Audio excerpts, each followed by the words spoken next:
When you're given an integer array, finding the left sum and the right sum. This is a very common pattern by which you can solve most of the problems. So what is so tricky about this problem? Well, the only part is that you need to find a solution that works in constant space. So let's see what we can do about it. Hello friends, welcome back to my channel. As usual, first we'll go over the problem statement and understand some of the test cases. We will start off with the most naive way and then find an efficient solution such that you do not take up any extra space. After that, we will also do a dry run of the code so that you can visualize and understand how all of this is working in action. Without further ado, let's get started. First of all, we need to make sure that we are understanding the problem statement correctly. In this problem, you are given an integer array nums and you have to return me some answer. There are certain conditions. First one being that the length of the answer must be same as the length of the input array. That's understandable. The next condition is that each element of the answer array should be the absolute sum of left sum at I minus right sum at I. Now, it is very important to understand what do the left sum and the right sum actually mean. So, let us take a look at the first test case that we have. This is a very simple array, but you need to compute the left and the right sum.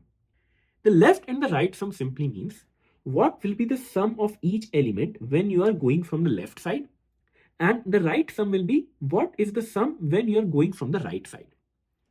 So these will be the respective answers. But how do you get these? To get the left sum, currently I don't have any sum, so I am writing a 0 over here. So you get a 0. Now 0 plus 10, what do you get? You get a 10. 10 plus 4, you get a 14. 14 plus 8, you get a 22. And this is where you stop. Similarly, for the right sum, currently your sum is 0, so you write down 0 over here. Now 0 plus 3, that will give you a 3. 3 plus 8, that will give you a 11. 11 plus 4, and that will give you a 15. You have got the left sum and the right sum. To find out the answer, you do an absolute sum. And to find out the 0th element, you will take the 0th element from the left sum and the 0th element from the right sum.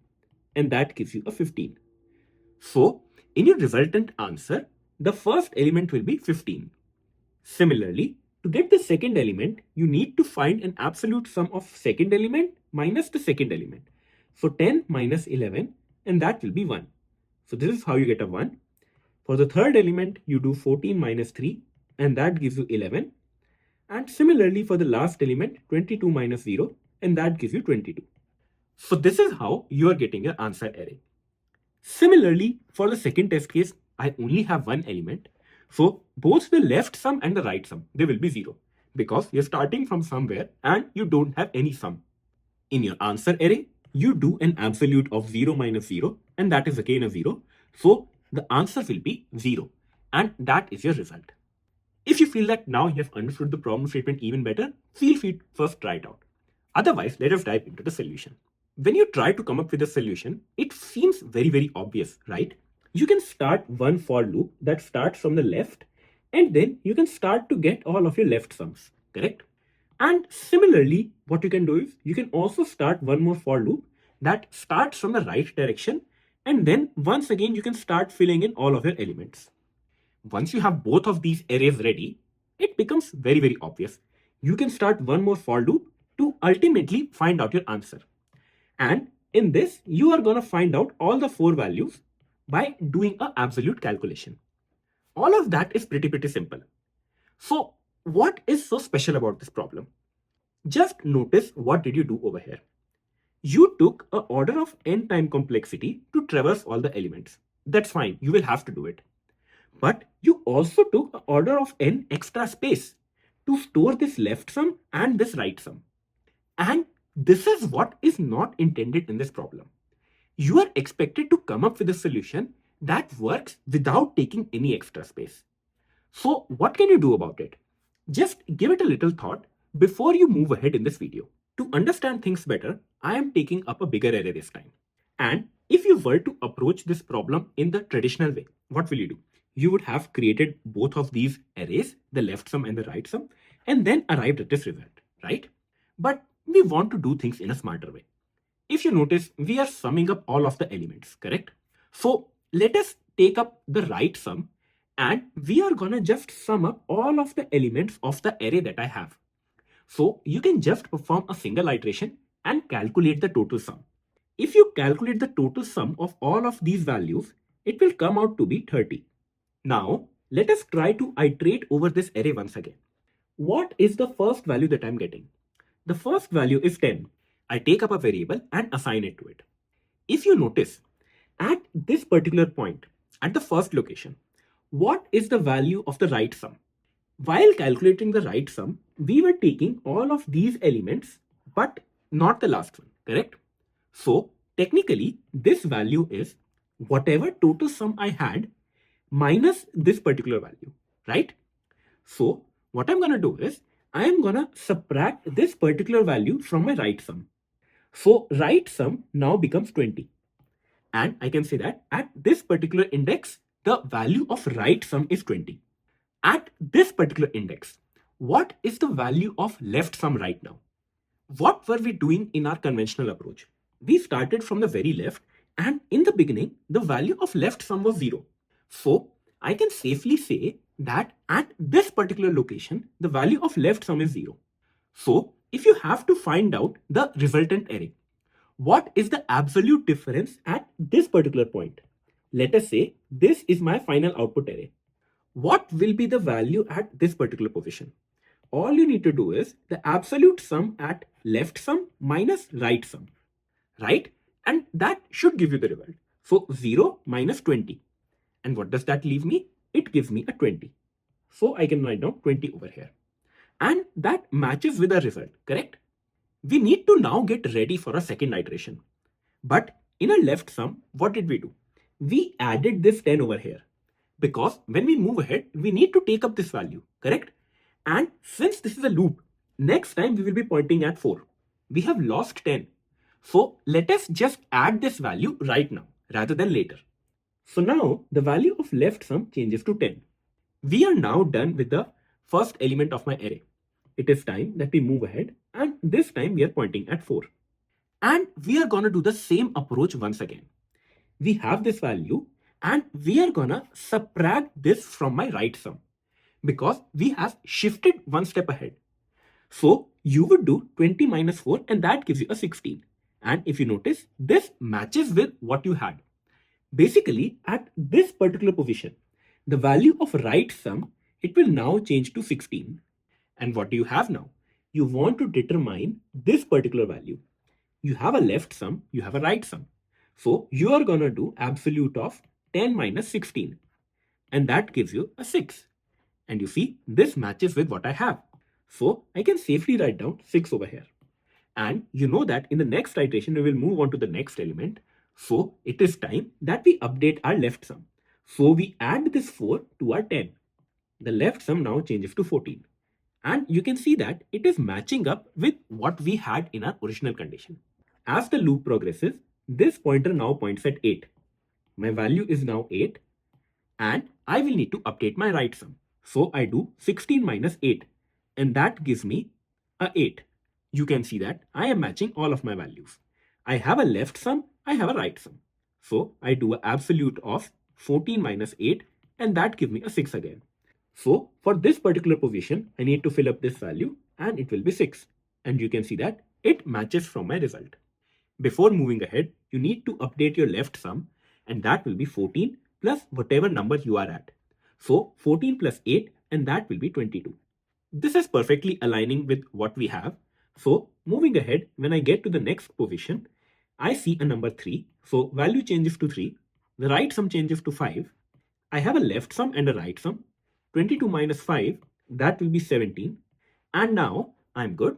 I can update my left sum. The left sum now changes to 22 plus of 3 and that is 25. So you can see that all of this, it is very much in sync with the left sum that I have. And all of this, it is very much sync in which the right sum that I have. So you can see that without taking any extra space, I am able to achieve the same result that I had by taking all of these extra arrays. Based upon this approach, let us quickly do a dry run of the code now.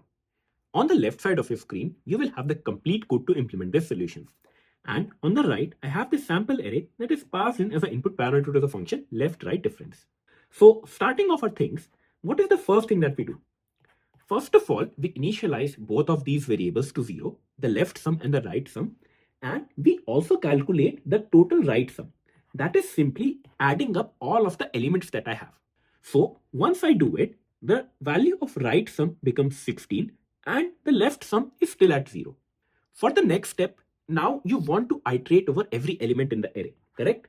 So you start a for loop where you start from the beginning and go all the way up till the end. So technically you will have a pointer over here and this pointer is gonna move ahead one step at a time. And remember, what steps are we doing? The first step was that we get the current number. So in val, I'm able to get 3. Now you need to update the right sum. So we subtract this value from my right sum. So 16 minus 3, that will give me a 13. What do you have now? You have the left sum and the right sum. You need to find the absolute difference. You find it and then you assign it back to this particular position itself. So you have 13 minus 0 and hence this value now changes to 13. But before we move on, we need to update our left sum also because this was the value, right? So we do left sum plus of val and this val was the number that I had got here. So 0 plus 3 and the left sum now changes to 3. What will happen now? This loop will run again. I will iterate to my next element and then once again this value will be updated. Val now points at 2. Again you will update your right sum. So 13 minus 2, it will become 11. You once again have a left sum and a right sum. Find the difference. 11 minus 3 is 8. So this value changes to 8. And once again, you will update the left sum plus of whatever value you had. So 3 plus 2 and that changes to 5. So this loop will continue to run and you will iterate over every element one by one. At the very end, you have iterated every element and you have changed the value of each of this number in the array. Based upon what your interviewer wants, they may want a new array or they may want to change the original array. However it is, you can return this array at the end and this will be your answer. If you notice, the time complexity of this solution is order of n because you only do 2 iterations of the array. First to calculate the right sum and then to find out the absolute differences. The space complexity of this solution is order of 1 because you are not taking up any extra space to arrive at your answer. We were able to do all of it in just constant space. I hope I was able to simplify the problem and its solution for you. As per my final thoughts, I just want to say that this is a very common pattern, that you have to traverse the array from the left and then from the right, and then you have to manipulate upon them. Usually, a solution works when you can take up extra space of order of n and then you are able to make all of these changes. But with problems like these, when you don't have to make a whole lot of changes, you're just interested in the difference of these sums. So in those scenarios, try to find out a solution such that you are not taking up any extra space. This way, your interviewer will be even happier. Even they have not asked for such a solution, try to present them a solution. Because it makes you think that yes, you can think forward and it will help you to write even efficient code. So while going through the video, did you face any problems? Or can you think of any other method which works in a constant space? Let me know everything in the comment section below and I would love to discuss all of it with you. As a reminder, if you found this video helpful, please do consider subscribing to my channel and share this video with your friends.